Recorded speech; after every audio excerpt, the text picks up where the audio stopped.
ये there is a problem with my setting. तो आप लोग go ahead and when I am able to join in, I'll join.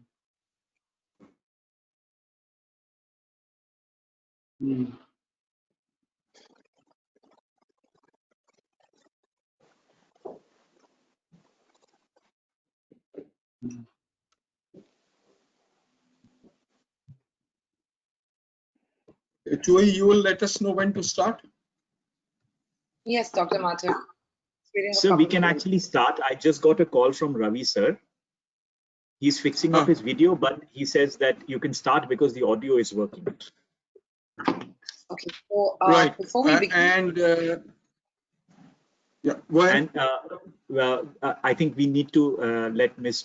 Espinosa's office know so that she can be brought into the room.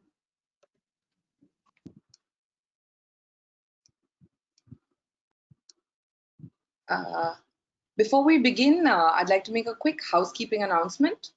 The audience will be on mute throughout the webinar, and the use of the raise hand feature is discouraged, so please use the question and answer box for appropriate queries to our panelists.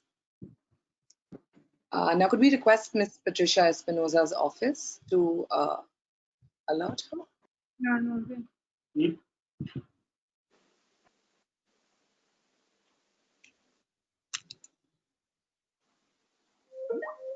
But while we are waiting for Patricia and Ravi, let me welcome all the other panelists who we have here with us, our distinguished speakers, who include obviously Ms. Clara de la Torre, who is the Deputy Director General for Climate Action in the European Commission,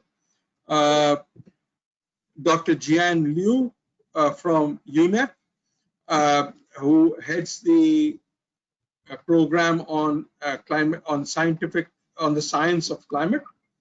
I'm also delighted to have with us Mr. Javier Manzanares, who with the Green Climate Fund, and of course Dr. Anand Patwardhan, who chairs the science committee of the Adaptation Futures Conference.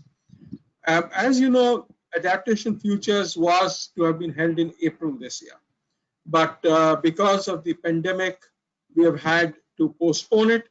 But I think it is important that the kind of momentum that was generated, the kind of discussions that we started having around climate, which was supposed to feed into COP26 in November this year, will go on so that they provide useful inputs into COP26 when it is held in November next year. You know, whether it is 2020 or now 2021, this is a decisive year for climate action. We had expected countries to come up to the plate and kick off a decade of ambition. This was supposed to be a super year, but then COVID-19 happened. And while national and local governments are understandably focused on controlling the spread of the coronavirus and providing the immediate medical support, the income support that is needed for people to survive, we also see that climate actions have been put on hold, or at least go slow in many parts of the world. But what is more promising, what is more feel good for all of us, is that many geographies, in particular the European Union, has put climate at the focus of its economic recovery from the COVID-19 impacts. So the problem, of course, is that all the fears that we have from climate change, the threat that poses to human health, have not gone away with the pandemic. In fact, I would argue that they have been exacerbated. They have been exacerbated because of a variety of reasons. Because decades of progress on poverty, on healthcare, on education has been reversed, as a recent UN report noted. For these countries, adaptation, and addressing maladaptation is the key. We need, therefore, to ensure that long-term changes are taken care of, are adapted to well in advance. We diversify livelihoods. We enhance resilience of infrastructure as we go ahead. In other words, adaptation efforts focus on building the adaptive capacity of vulnerable communities. Key, wherever we go, the key is knowledge. How do you change the actions going ahead from the way we did actions yesterday? And therefore, knowledge gaps, addressing those knowledge gaps, and therefore using those to mainstream resilience is at the heart of the adaptation action everywhere. But this obviously implies that there is successful and effective utilization of both financial as well as technological resources. Because ultimately, a coordinated approach which brings together all the kinds of actions that are needed to make a new mainstream occur can only happen if we can better integrate adaptation with resilient development. This is why the issue of resources and financing,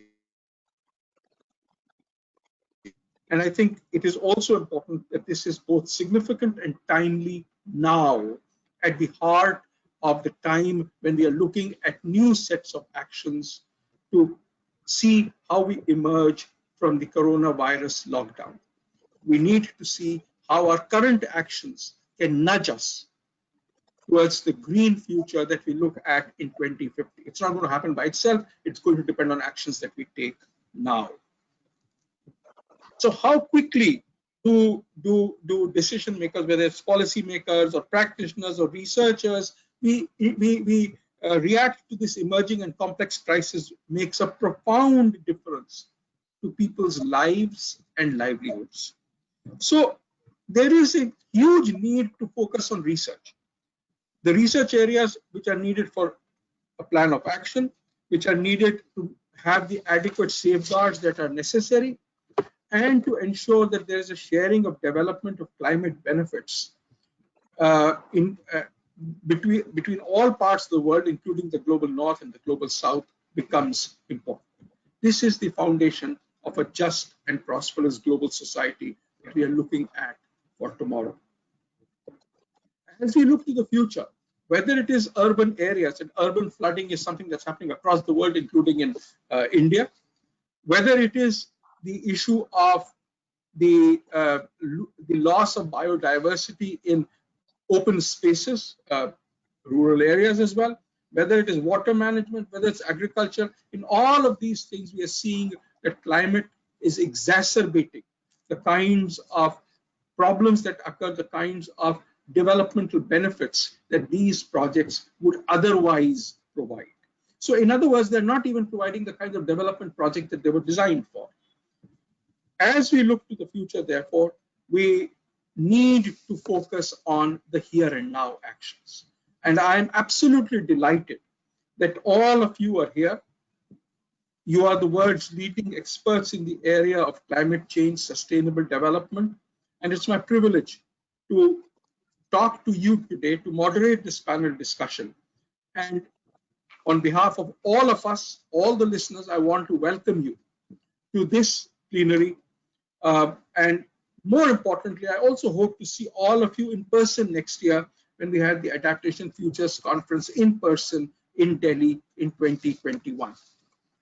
And as we go over the discussion today, we will have Ravi Prasad. Ravi, are you there?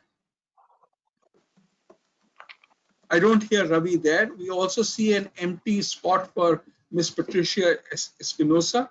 So let me immediately move on to Ms. Clara de la Torre, the Deputy Director General of CLIMA in the European Commission. And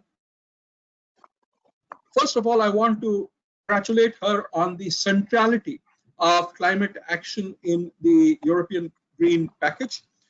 And, I would greatly appreciate if you could focus on how the EU is scaling up action for adaptation to climate. how does it plan to provide the funding and support for climate change adaptation in developing countries so that they can mainstream it into their development cooperation? Ms. De La Torre, all yours. Thank you very much, Dr. Mathur. Good afternoon to my colleagues, panelists, and all of the audience. It's a pleasure and an honor being here with you, although I would have much preferred to be in India, but never mind, next time. You made a very good introduction and scene setter of what we are going to discuss today. And we need to be clear about what we are going to do in adaptation, what we need to continue doing, we'll come back to that, and the resources we are prepared to put in it. The postponement of the conference due to this unfortunate pandemic, perhaps it's making us having a more impactful conference next year, and so we have more time to prepare and see also which are sides of what a crisis can actually mean in our lives. So, okay, let us build on that. We are in a field where there is a lot of knowledge out there, thanks to research and innovation, and but it's imperative that to continue the momentum of action, we have to act. We have to accelerate that action because climate change is accelerating. We need to catch up, and it is just a symbol, but it's important to remind ourselves that in the department I'm working in the European Commission, it's called climate action precisely. So we are very much focused on action. I'm sure you would all agree with that with me. And accelerating action means putting focus on both the mitigation, where you just know that the European Union has made a communication. The European Commission has proposed to our member states that we increase our ambition by 2030 by diminishing the emissions by 55%, at least 55%, compared to the -40% that were already foreseen in our legislative framework. This was adopted a couple of weeks ago, and this is an important piece of policy on which we are going to build our next steps. But it is as important, as we all know here, to work in adaptation. And we are precisely in the middle of the design of the adaptation strategy for the Commission, precisely to accelerate action in adaptation, as we have announced last spring in a consultation that we made. Adaptation has been receiving an increased attention, and we should be happy about that. And there are good things about that, because increased awareness leads to increased action and hopefully resources. On the other hand, this means that we have not done enough for what was needed in terms of adaptation. So let us take the positive thing and remember the negative thing. In the adaptation strategy of the European Union is to be seen in the wider context of the European Green Deal, which is the growth strategy for growth in a sustainable path. So we are there, as you know, the main building blocks of this green growth strategy is the climate law, where we have proposed that it is set in law that by 2050 the European Union should be climate neutral. We have also a biodiversity communication to restore biodiversity. We are finalizing the last steps on the climate pact to build action together with the citizens and every other stakeholder to make sure that everybody understands that each of us, we can contribute to this transformation of the economy that we need. And we have, of course, a communication on a piece of work, and a communication in this case, on sustainable food strategy for obvious reasons. We know that we are stopping the emissions, but we are not stopping the effects of the climate change. And what is worse is that this average increase in temperatures that we see, and that we should be more explicit in explaining to citizens why what looks like a very small increase in temperature is so crucial for our planet. But as I was saying, these averages hide very extreme cases, and this should be dealt with in urgency. We have made projections in trying to evaluate what would happen if we do nothing on adaptation, or we just do the real minimum. And we would expose by that to the planet to a global warming of 3 degrees, and this would result in a loss of at least 170 billion euros in GDP, nearly 1 point percent of GDP.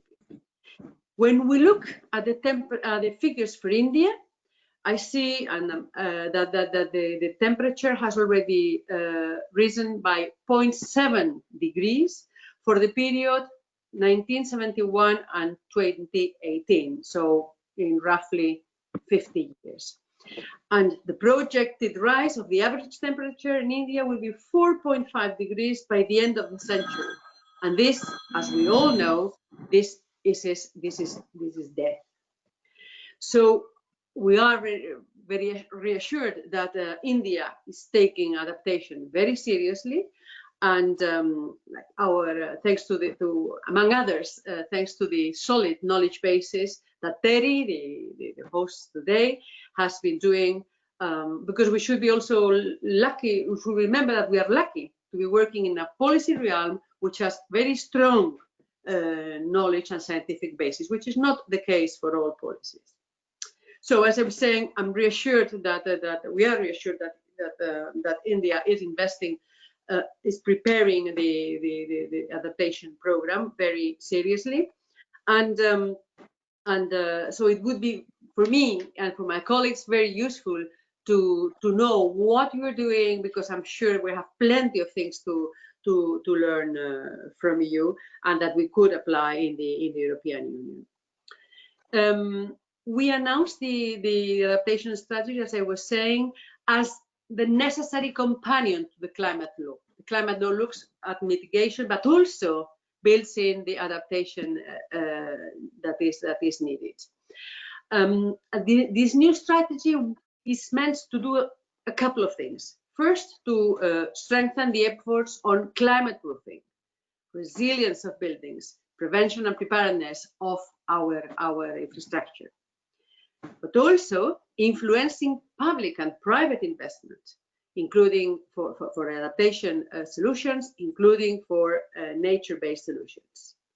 And very importantly, in all policy realms, and namely the one we are working, is to increase the access to climate-relevant data and to integrate climate in risk management practices. Because if we don't know exactly what's happening, if we don't know exactly which are the consequences, and if in our business or in our governments we do not take into account the risks that climate change poses, we are not doing a policy on a sound basis. And now, as I was saying, this pandemic, this crisis has shown how important it is to be covered in terms of resilience, to be protected in terms of resilience to many things, not least in climate change. And very importantly, we have to recover from this crisis, and we have to recover in a smart way. We cannot just recover to build back what we had before, because we knew where it was leading. So we have to be smart in the quick and smart in the recovery. The member states, the European Union member states, our 27 countries, have each of them with different intensities and with resources, climate adaptation strategies. And adaptation is one of the topics that has been prominently included in the European Union Treaty in its update in 2008. We had the strategy that's in force currently, which dates back from 2013, was trying to focus on all different actors, and was aimed at having better informed decision making, at having climate-proof policies, and we have some results, concrete results. For very different countries, like the Netherlands, which a third of their their land is below the sea level, and they are putting a sharp focus on managing the sea level rise. We have, and they are spending 1.3 billion euros on this plan. We have other countries, more southern countries like Portugal, where that there are wildfires and they are being increased. They are more and more in these recent years, and they are also taking very strong measures to manage their forests and to mitigate that.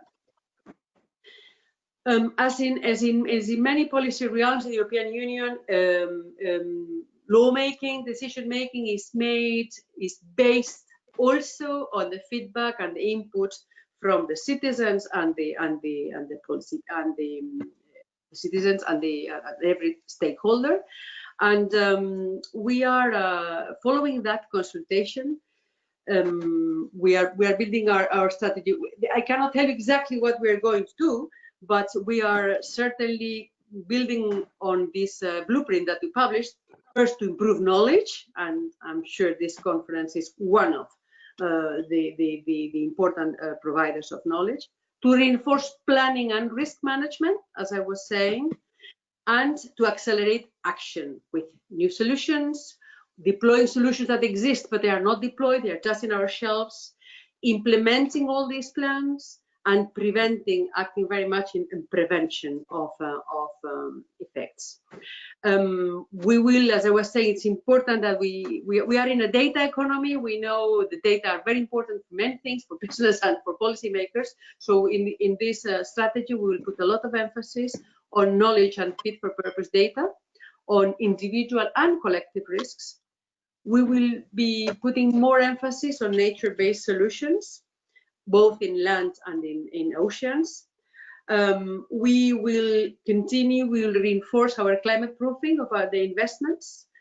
We will make sure that we will try and facilitate federating efforts of the different centers that we have scattered in Europe on knowledge, that they are creating knowledge for adaptation. And we will be also putting very much the focus on solutions and innovation. You were asking how are we going to fund all these things? We have the framework program, the research and innovation, research and development, the European Union framework program, and there we have so-called mission. So we have chosen precisely adaptation as one of the areas where we have to orient research to support a policy issue like the one we are having. And there we are. It's important to remind ourselves that we are both looking at pure technological innovation and at the same time social innovation.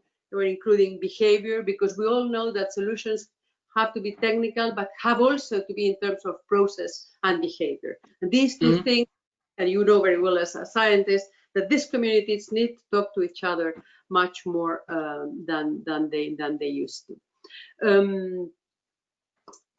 We are, you know that we speak in Europe about the twin transition, the green and the digital. And the digital dimension of the climate policy, in particular climate adaptation policy, is an important one. And as an example, we are now building digital representations of cities to allow planners and other actors, but planners, to understand better how climate change is affecting the cities, the buildings of the city, the people in the city. And I understand that in India, the city of Amaravati is very advanced in working in these sort of techniques. So I'm sure we can have things to discuss together. adaptation, public funding, that goes together very well, but it has to go as well as the whole recovery with private funding. And to facilitate, to give good signal or where we are going and facilitate private funding, we have a strategy on sustainable finance, a piece of it being what we call the taxonomy, which will help both investors and those and savers to understand well what is really sustainable investment, the green investments, and not to be misled by what is called the greenwashing discourse that we will not bring us very far and will be failed investments, more importantly. So we are to finish. Thank you very much for making us a partner of yours. Looking forward very much to learn from you. And let us take benefit of all the results of research and innovation that we have there to use it to the society's benefit. Thank you very much. Thank you. Thank you very much, Ms. De La Torre. I am particularly impressed by the holistic nature. Holistic is an overused word, but by the holistic nature of the EU policy, and particularly the emphasis going all the way from knowledge and research all the way to action.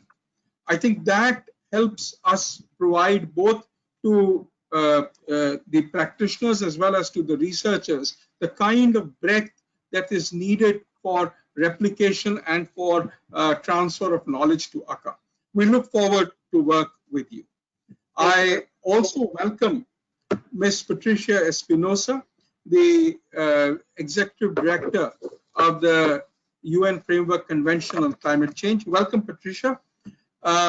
Patricia obviously is a person who elicited great admiration both for her management of the climate change conferences, but even earlier when she was foreign minister in Mexico and was president of the COP in Cancun, where we had that famous declaration of the unity and was in a sense the precursor to the Paris Agreement. Patricia, it's absolutely wonderful to see you in this position, though I must confess that we all are with you in, well, let me say, bemoaning the fact that we will not have a COP in the year 2020. But given the pandemic, I think it is the right decision to postpone it to 2021. But given the postponement, what are the kinds of adaptation goals that you at UNFCCC would like the parties, the various members to take up?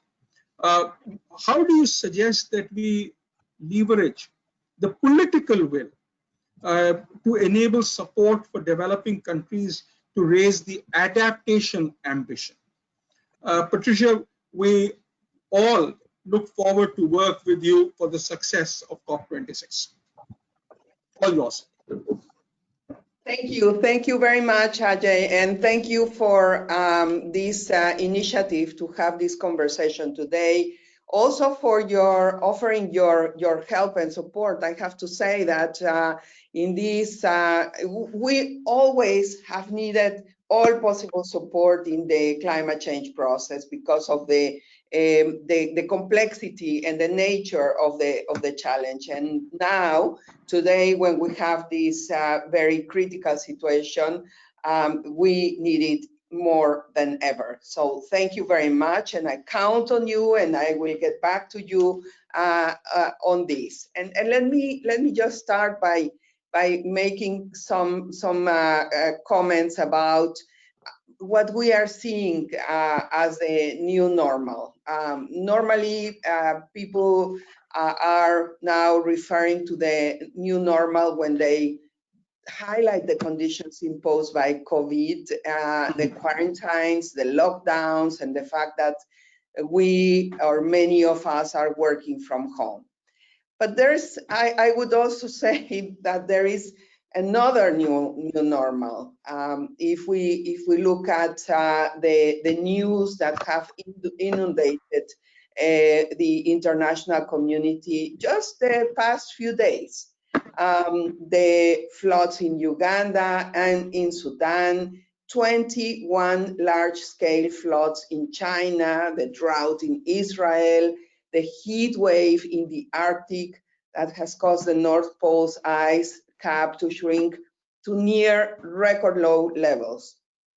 So I think when we speak of the new normal, we should also include all of these. And in fact, it is the climate emergency that is threatening the many or little gains that developing countries have made over the past decades. So how can we maintain the momentum? How can we continue to stress the need for climate action and specifically on adaptation? Well, I think that paradoxically, COVID-19 has aligned political and public will towards the need for transformative change. And that I really hope that we can use also in order to address climate change. Those two crises that have converged now have opened a window of opportunity, not only to recover from a virus, but to build forward, to build cities and communities that are safe, healthy, green, and sustainable. This building forward really calls for the realignment of investments and resources at all levels with the needs of long-term and permanent climate resilience. This is what needs to be factored in all those recovery packages. And this realignment rests on improved links between climate policy and a variety of financial tools and support systems.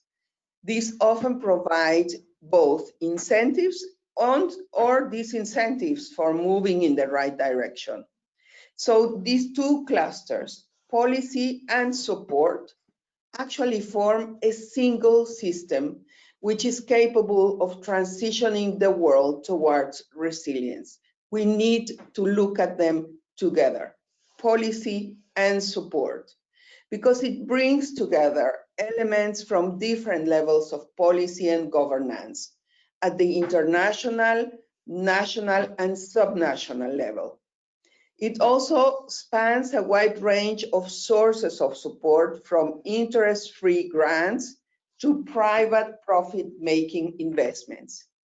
And in the process under the UNFCCC, we have a number of these components, including the financial mechanism and the special funds. And I'm very happy to see here Javier Manzanares participating, the emissions reduction process of the NDCs, and the planning instruments of the national adaptation plans, to name just a few. But we are not the only ones providing policy and support options.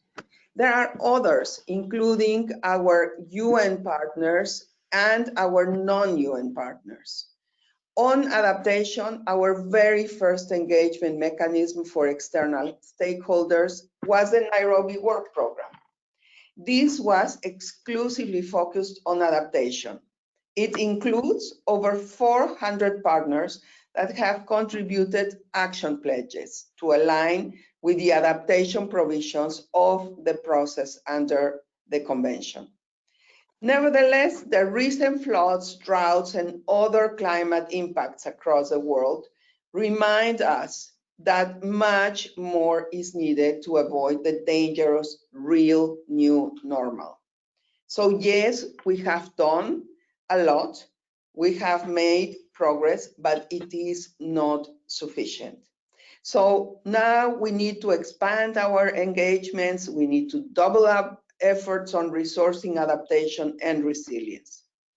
So we really need that our green recovery efforts become an inspiration for how our resources can be invested to ensure the success of the Sustainable Development Goals, the Global Goal on Adaptation, the post-2020 Global Biodiversity Framework, land degradation and neutrality, and disaster risk reduction. So resources for all of these and for other relevant global priorities cannot proceed in silos. They need to be supported by a bold vision and the broad involvement of actors at all levels, including the private sector. And this is what will ensure the effectiveness of our actions and the efficient use of our very scarce resources. It will help us go from the real new normal, from worrying and dangerous, into a safe new normal, which is what we really owe to the future generations. So there are solutions in place there. Well, you know, we have come up with the frameworks to find the solutions. We need now to implement them.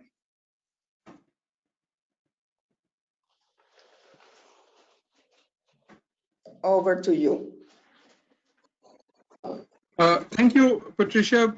I think we missed the last sentence that you was saying, but I think we can make out what it was. But many, many thanks for this very thoughtful exposition, and in particular, the mainstreaming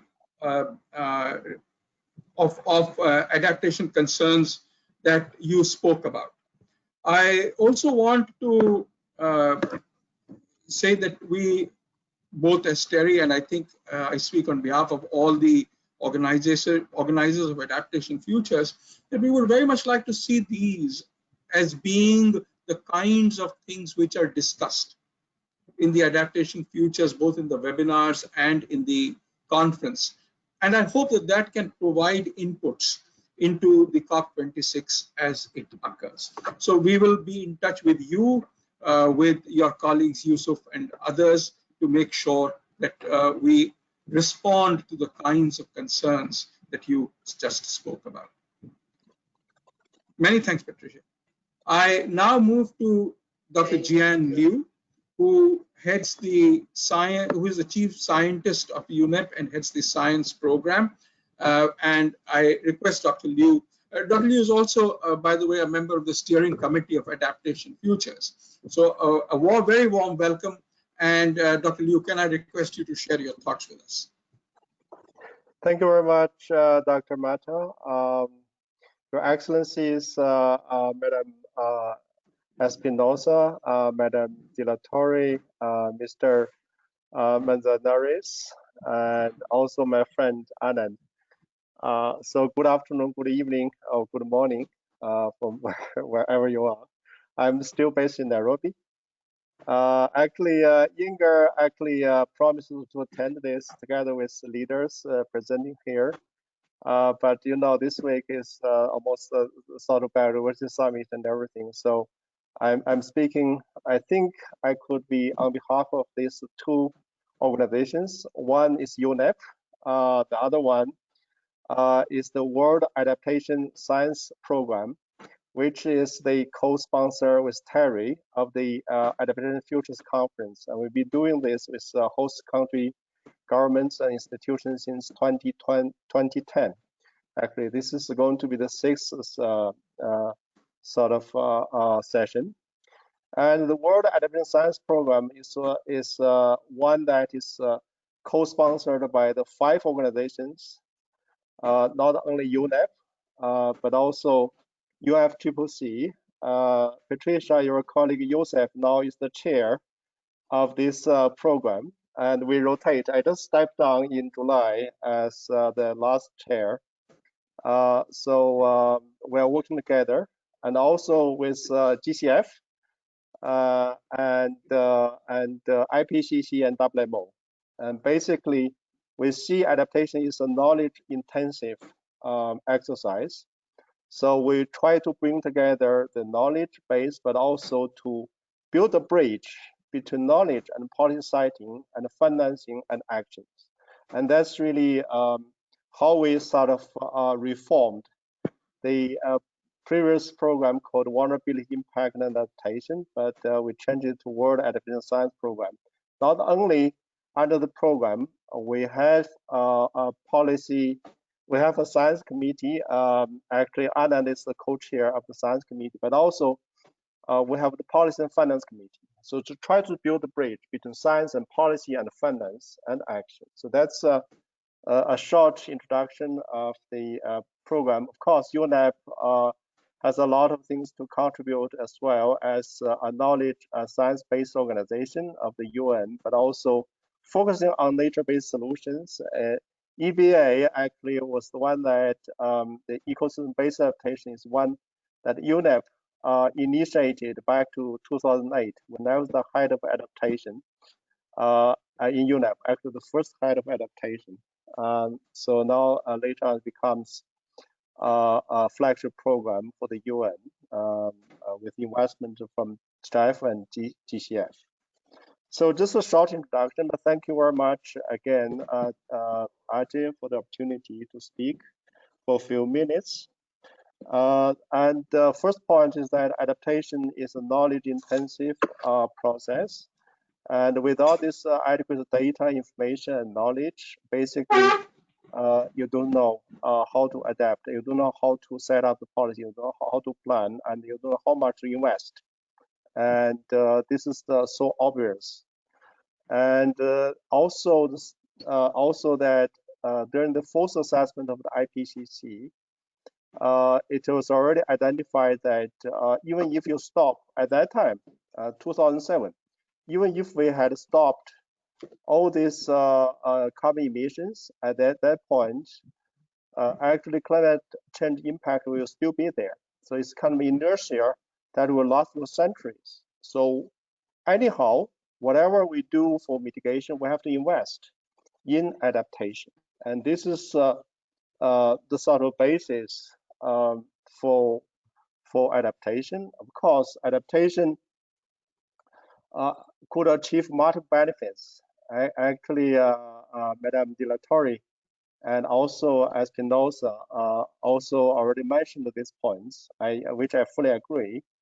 It could help achieve all the other goals of under SDGs, the Global Biodiversity Framework, and so on. Of course, Madame de la Torre, you mentioned these nature-based solutions. I couldn't agree more. And nature-based solutions for climate change include both the sort of REDD-related initiatives using the nature as the carbon fix, but also to use the nature as a buffer for climate impact and to adapt themselves. So basically, this is an obvious example that we could achieve multiple benefits. But in the meantime, adaptation could take multiple forms. And there's this invention of community-based adaptation, ecosystem-based adaptation, and also from the finance perspective. And actually, Ajay, your neighbor country, Bangladesh, invented this microcredit, Mr. Yunus. Inventing this microcredit to sort of support the community-based adaptation of the vulnerable communities. And so this is something that I would say this multiple means we have to come together. And when it comes back to knowledge base, we have to follow the laws of the ecological laws. We have to follow the economic laws. We have to follow the financial laws and put them together, and social laws as well, and bring them together. So that's why that could achieve multiple sort of benefits and at multiple scales and channels. So that's why we need to work together, be it CBA, be it EBA, be it microcredit, and so on. So in terms of investment, I would like to just to mention one figure from our last adaptation gap reports. The gap for adaptation now is from 150 to $300 billion a year by 2030, and that's the gap. By 2050, it could be up to $500 billion a year. So that's the scale of investment we are looking at for adaptation, including for research. So of course, adaptation and mitigation, they are just like the two sides of the coin, for which you need to invest both. Of course, the more you mitigate, the less expenditure you would have for adaptation. So that's something that we need to remember. And also for adaptation itself, the sooner and smarter you invest, and the less you spend.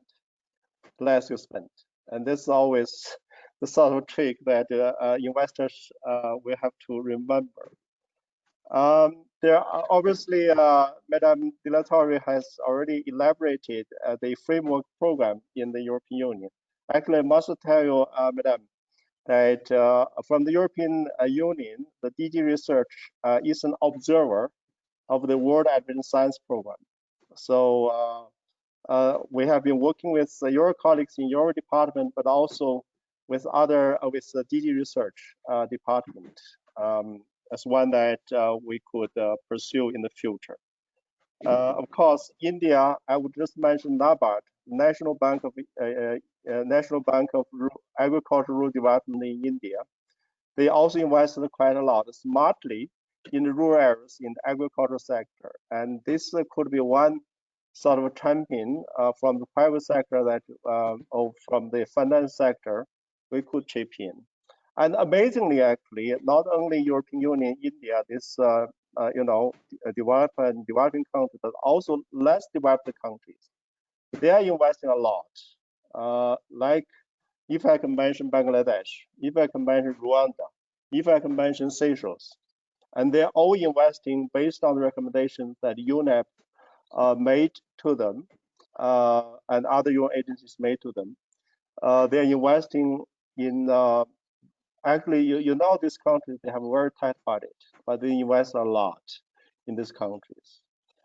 The high-risk countries like Afghanistan, they also made great requests to UNEP for us to help them to develop proposals for GCF.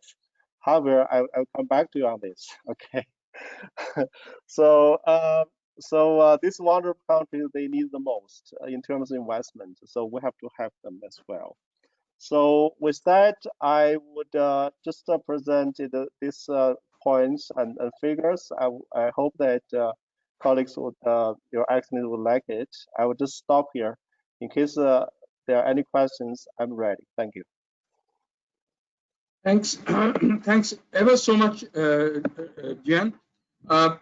You know, as the font of new knowledge, I think we see a huge role for UNEP in enabling the knowledge that is needed for the transition to ACA. I now move to Javier Manzanares, who is the Deputy Executive Director of the Green Climate Fund.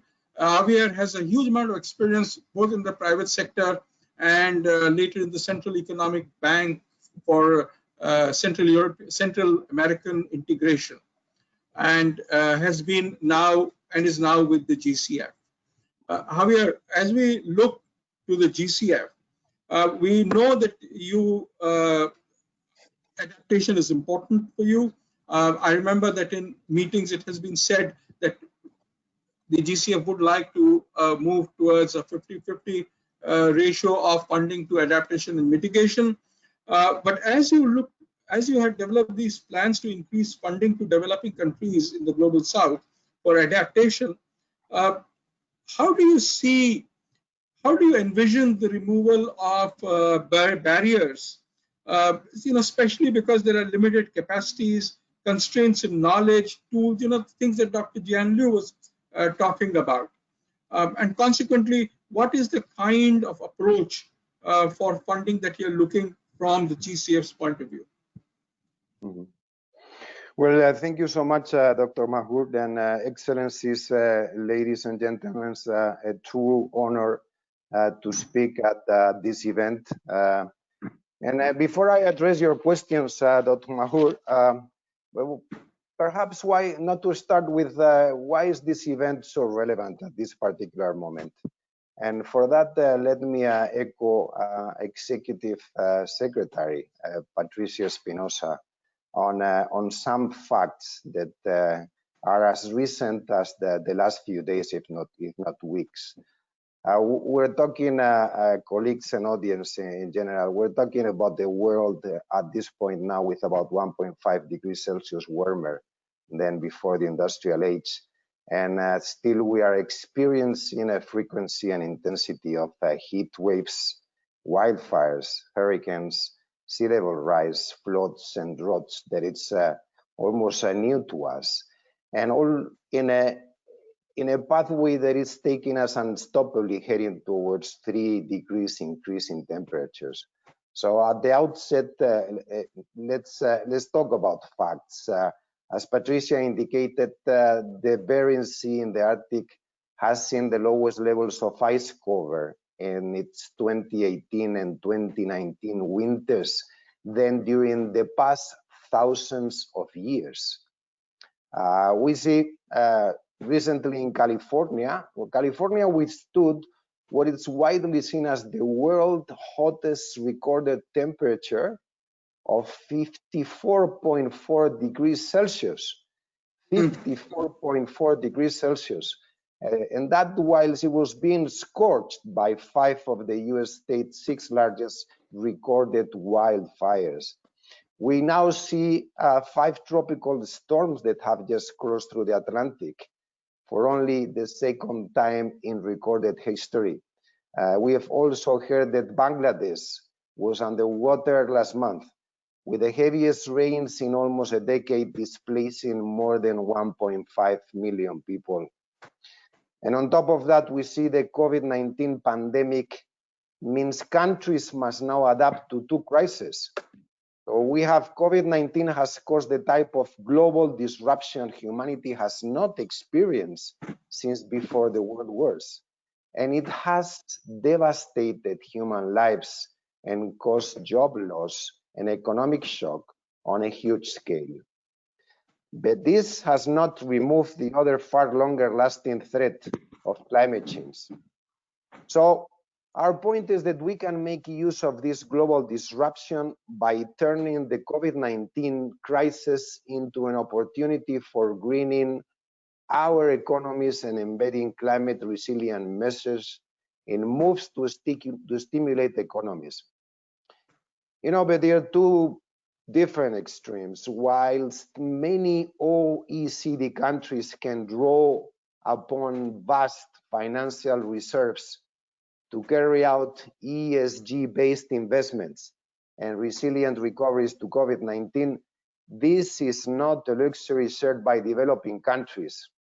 So the state of environment, social and governance, and their deployment play a central role in determining and influence adaptive capacities. So we have to refer to developing countries. Many developing countries already the most vulnerable to climate impacts are now the hardest hit by the humanitarian and economic consequences of COVID-19. And notably, the least developed countries and small island developing states, they are facing now sharp capital outflows.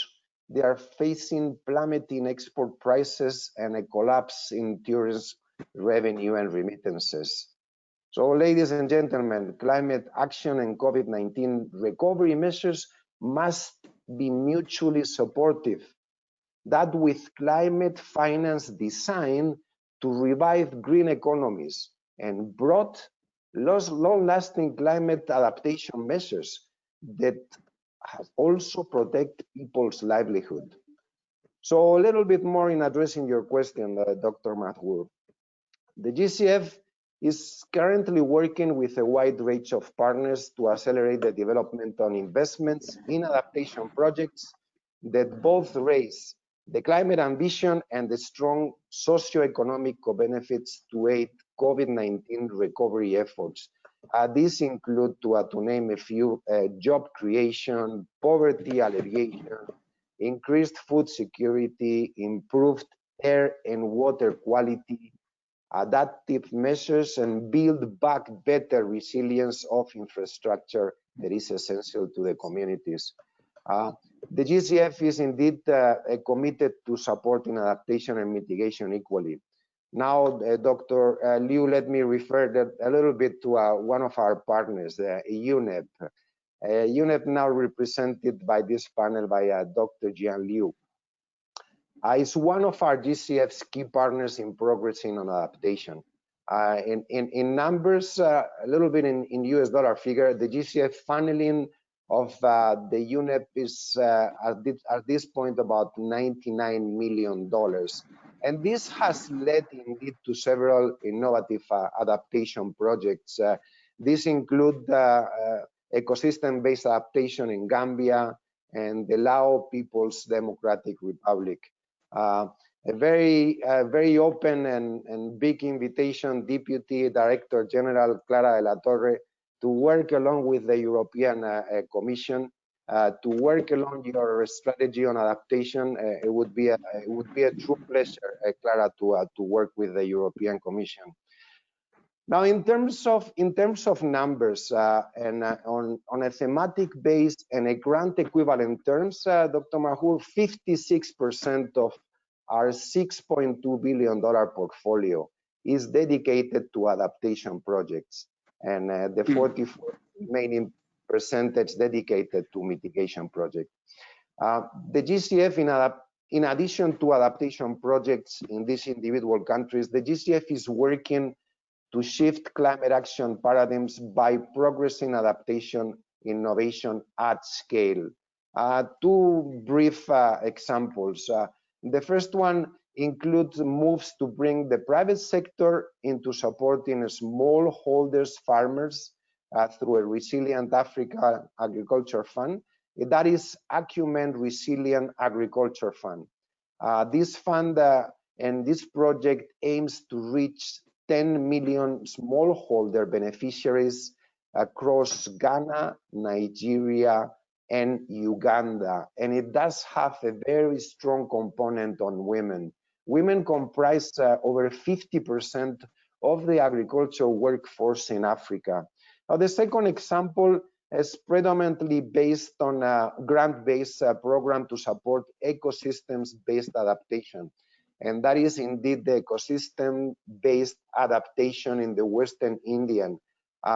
Impacts will be multiplied by catalyzing and leveraging funding from multilaterals, bilaterals, and civil society partners. This specific project is done in partnership with KfW, and we envision that 340,000 people will increase resilience. Also, and apart from project-based, the GCF has a readiness program. This readiness program provides grants for policy development and capacity strengthening to help countries craft COVID-19 green resilient measures, and also on adaptation, national adaptation plans. So we are supporting at this point already approved and under implementation 60 national adaptation plans around the world. The GCF indeed, as Dr. Jian Liu announced, GCF is honored to be part of the World Adaptation Science Program and also to be part of the scientific committee of the Adaptation Futures Conference. We are likewise supportive of the proposals for a future adaptation research alliance. As a matter of fact, in 2 days from now, September 30, within this Adaptation Futures Conference, we will be hosting a webinar with the International Federation of Red Cross, Red Crescent Societies entitled Forecasting the Future.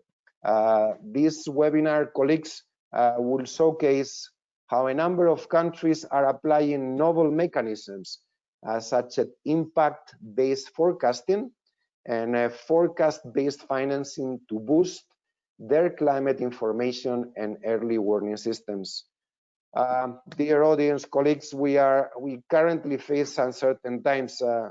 but what is certain is that we will require new funding sources and a structure to make blended finance work better in helping developing countries and developing countries' ability to adapt to the crisis of climate change and COVID-19. So within the GCF, we are now exploring ways in which we can aid this process.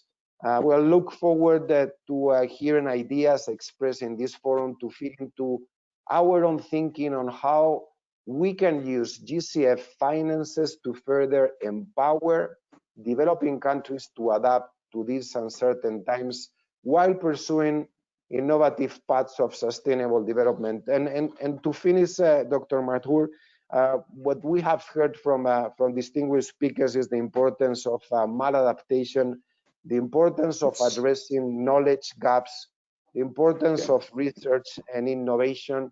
Indeed, our readiness program contains that portion of capacity building, technical assistance. We do need to provide resources for training, for preparing colleagues within the developing countries to be at the level so that they can formulate, they can design from national adaptation plans to adaptation-related projects. With this word, I'll stop here. Thank you so much. Thank you very much, Javier. You know, the point about blended finance makes a huge amount of sense, because what blended finance says is here is money that was going elsewhere. Now it is being pulled into adaptation.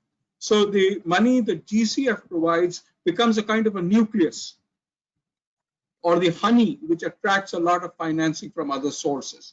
And I think the success of blended finance funds reflects the success of both GCF as well as of local communities in redirecting resources.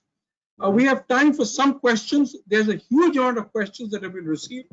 I'm going to pick up one question for each one of you. Let me start with you, Patricia. This is a question from Dr. Nisha Mendirata, who asks about identifying critical indicators which determine the appropriate climate actions that are important for adaptation. So what are these critical parameters, especially from a governance point of view? Governance at the global level, at the national level, at the sub-national level. What would you like to see the kind of change that enables this, these adaptation actions to occur?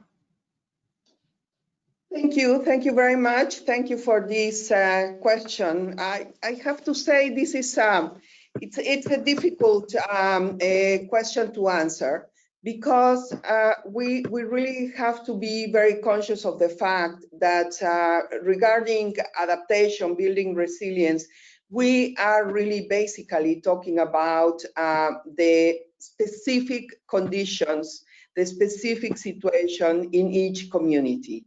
So it is difficult to talk about general recipes or general solutions. So my first remark would be, it is absolutely crucial that all of any solution is really embedded into the specific reality of the community.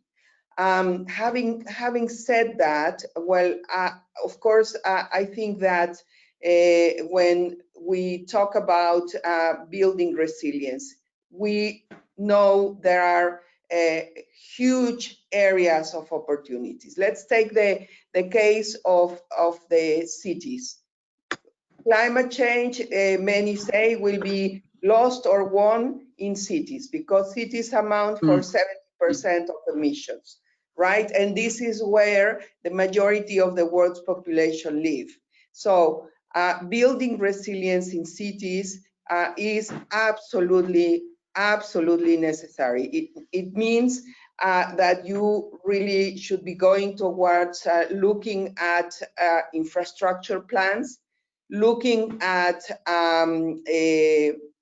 in general, places of housing and standards for housing, and identifying risk areas in order to look for places where you can move those people that are in these very high risk areas, which is normally, of course, where people are, the poor people are, and where situations tend to really affect and take lives in cities.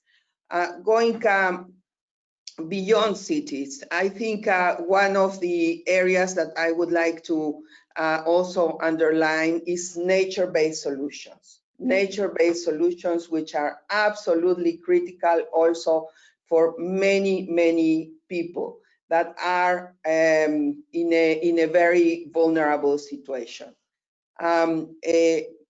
Beyond that, I mean, we can of course talk about each and every one of the main sectors that are absolutely crucial for building a low carbon economy and better possibilities for the future. So I think it is important to look at all the areas of opportunity, but in the context of the specific realities. Thank you. Thank you very much, Patricia. I do understand this is a difficult question and there are no right answers to it. But I think all of us need to start thinking about it as we move ahead, because multi-layer governance does become crucial as we look at adaptation actions which span various governance levels. Ms. De La Torres, there's a question from Chris Gordon for you, who says that the EU program Building Back Better means different things to different people. And for some, it just means that just do more of what you were doing before. How do we convince them that this needs to be seen as building back differently?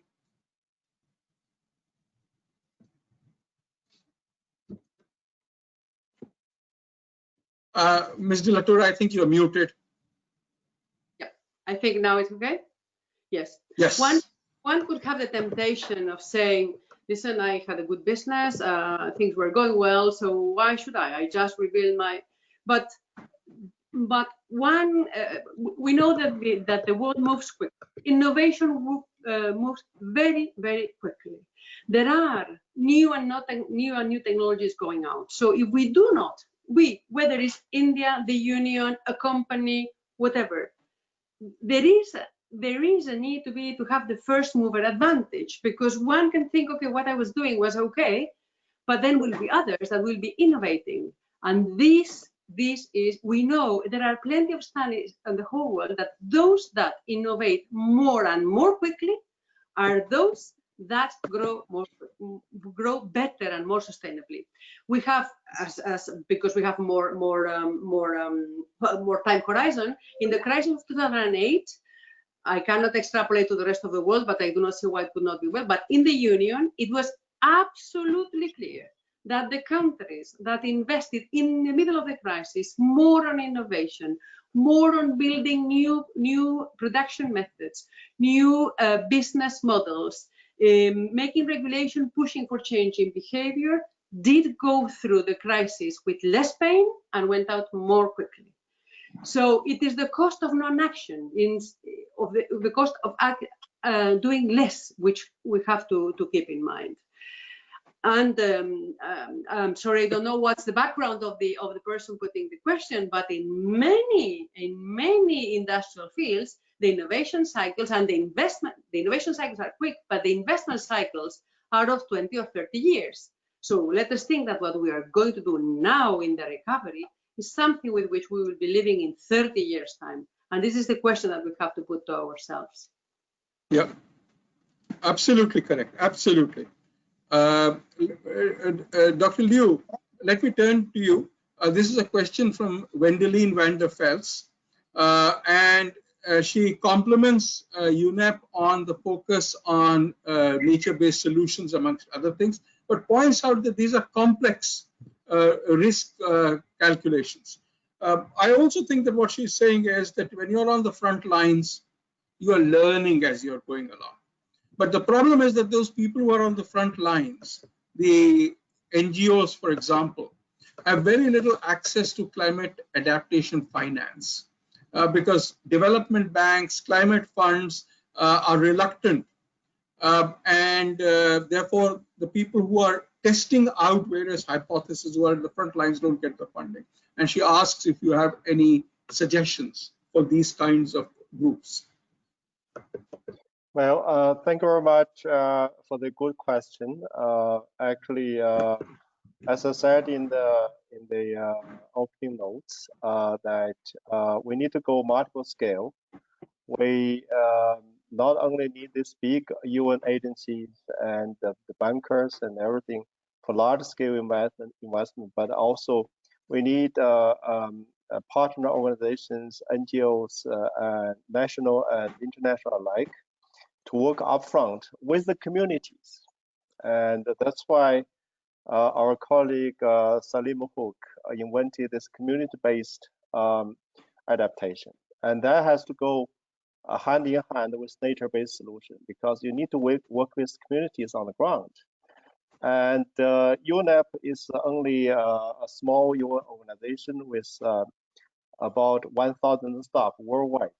Obviously, we can not be everywhere, but we have to work with partners. In particular, working with national partners when it comes to, working on the demo product, pilot products in the countries. And when I was working in Africa, a few countries like Mauritania, like Seychelles, like,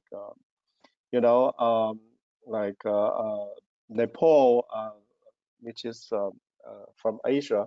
But basically, you need to work with the local NGOs, national NGOs, and you have a small contract with them to split the funds that we may get from the multilateral agencies like JEF and GCF. And this is exactly what we're doing. This is exactly what we're doing. So basically, we cannot, as a small organization, cover everything. Even the UN cannot, if I can speak for that, because the UN has limited capacity to work up front. You have to work with partners. However, adaptation is a knowledge-based, sort of knowledge-intensive process. You have to provide the sort of methods and tools and the data and the approaches that to arm the local NGOs and national organizations to be able to work on the things that they cannot do traditionally. So basically, that's perhaps my short answer. Thank you.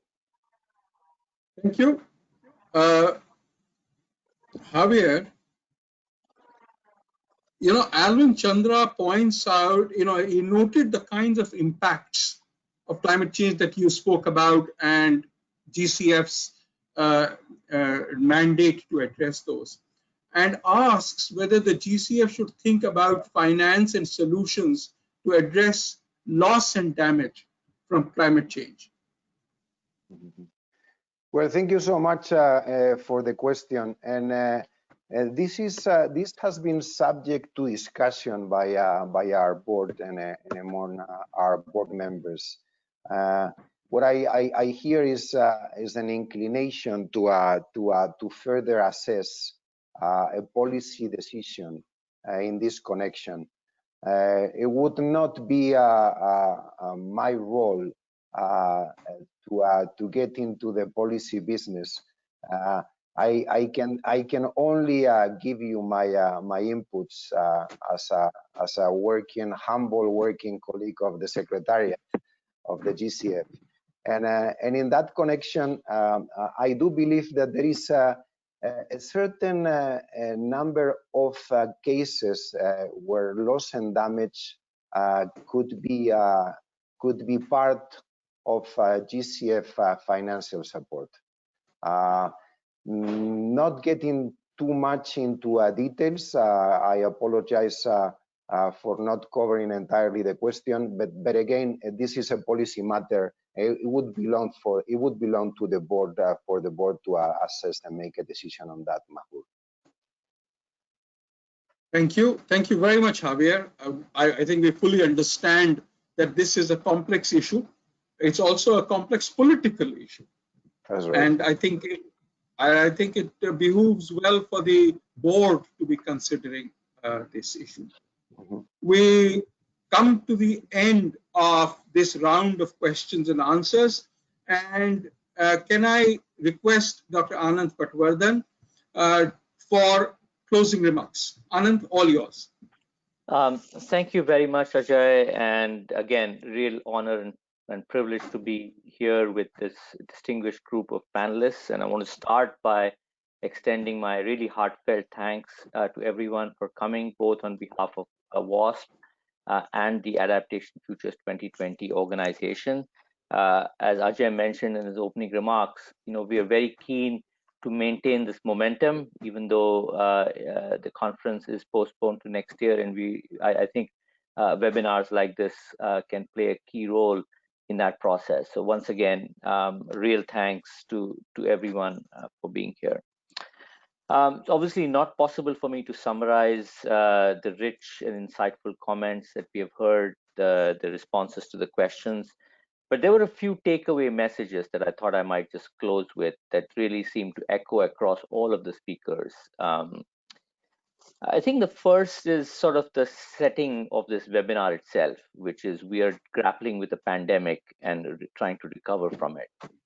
But clearly what COVID has demonstrated is it has demonstrated actually many of the reasons why we are not resilient in the first place, not just to this, but to other systemic risks that we might face, which means that there is a critical need for us to synergize the recovery from COVID with the need to build long-term resilience, because this will not be the first pandemic. This will not be the last pandemic we'll face. This is certainly not the last systemic risk that we will face. In fact, if anything, it's an harbinger of the kinds of systemic risks that might become more frequent with climate change. So in a way, this presents us an opportunity to make sure that as we think about recovery from COVID, we try and build in long-term resilience and think about how to synergize those agendas, because I think given resource constraints, that synergy is going to be critical. I think the second point I heard several times was the importance of the private sector and the importance of keeping the private sector in mind as we think about mobilizing resources.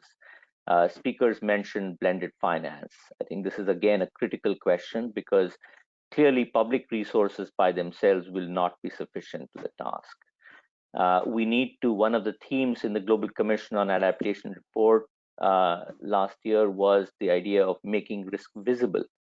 How do we make risk visible in all decisions, public and private? And knowledge obviously has a key role to play in that process of making risk visible, but so does policies and regulations to make sure that private actors consider climate risks as they think about their investments. But while doing so, we have to be very careful in making sure that we secure both public and private benefits. So as companies, for example, invest in the resilience of their supply chains for their own reasons, it will be important for us to see how that leads to building the resilience, for instance, of upstream communities or small suppliers from where they draw from. But more than in making sure that we have ensured the resilience of assets and investment is a larger question of how do we make resilience itself an asset class? How do we make investing in resilience itself something that is seen as beneficial, both not just from a public perspective, but from a private perspective? And I think doing that, it is essential that we capture the benefits of investing in resilience and adaptation and make sure that we can, if necessary, monetize those benefits. And that again is one where knowledge has a key role to play in being able to map out and characterize those benefits of adaptation. Which really brings me, I think, to the final point, which again has been echoed by many speakers, which is the centrality of knowledge in this process. And not just any knowledge, but really knowledge that supports and contributes to action. And in that regard, Javier mentioned the Adaptation Research Alliance, which is a new effort that we are trying to initiate to really foster increased investment in action-oriented, user-centered research, research that directly supports implementation and action and provides the kind of knowledge that is needed to make that happen. And so once again, there will be a webinar tomorrow that will is devoted to this theme of action research, what it means and why is it so important. Just wanted to once again thank everyone from my side. We have some exciting webinars coming up tomorrow and on the 30th, as Javier mentioned, with the GCF and the IFRC leading on early action. And so with hopefully you will be able to tune into those and get some more insights as we go along, and look forward to meeting everyone in person at Adaptation Futures next year. Thank you, and over to you, Ajay. And Juhi, look. Thank you so much, Dr. Mathur, and thank you to all the panelists. We are so grateful to have heard from you and have heard your opinions for this very rich discussion we've had. On behalf of the hosts, TERI and WASP, I would like to thank all the panelists once again, and to the participants for being there and asking questions that stimulated this rich dialogue. We're very grateful to have had this opportunity to hear from the leading experts in the field of climate change adaptation and finance during the course of the webinar, which saw over 100 participants join in from across the globe. We'd also like to invite you for tomorrow's webinar at 4 p.m. Indian time or 11 a.m. GMT on strengthening knowledge to action linkages and the importance of action research. The agenda for this webinar is up on our website. And last but not least, we'd like to thank our sponsors for the continued support and patronage, which is critical for the success of Adaptation Futures, given the unprecedented state of affairs. Thank you all for attending, and we hope you join tomorrow as well. Thank you. Thank you. Thank you. Bye-bye. Thank you very much. Bye-bye. Thank you, everyone. Bye. Thank you. Bye-bye.